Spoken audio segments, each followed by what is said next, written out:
اللہ سے محبت کرو، وہ آزمائش تو دیتا ہے مگر آزمائش میں تنہا نہیں چھوڑتا۔ جب اللہ تعالیٰ کسی بندے سے محبت فرماتے ہیں تو اسے نرم مزاج بنا دیتے ہیں۔ یہ بات ہمیشہ یاد رکھو کہ دنیا کی محبت سے رب نہیں ملتا، لیکن رب کی محبت سے دنیا اور آخرت دونوں مل جاتی ہیں۔ تمام محبتوں سے بڑھ کے محبتوں کا حقدار اللہ ہے۔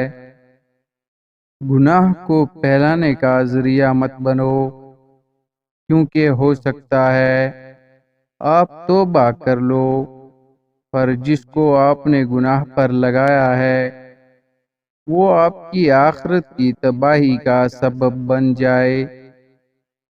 اپنی زندگی ایسے جیو کہ اللہ تعالیٰ کو پسند آ جاؤ۔ دنیا والوں کی سوچ تو روز بدلتی رہتی ہے۔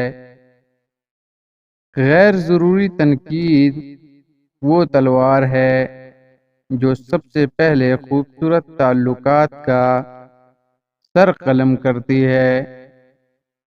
دولت مند کر دینے والی عورت کے چہرے پر 3 نشانیاں ہوں گی: کان چھوٹے، آنکھیں موٹی اور ماتھا بڑا ہوگا۔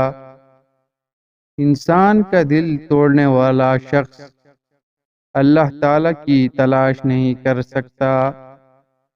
انسان کی اصل موت تب ہوتی ہے جب وہ کسی کے دل سے نکلتا ہے۔ نماز کی فکر اپنے اوپر فرض کر لو، خدا کی قسم دنیا کی فکر سے آزاد ہو جاؤ گے اور کامیابی تمہارے قدم چومے گی۔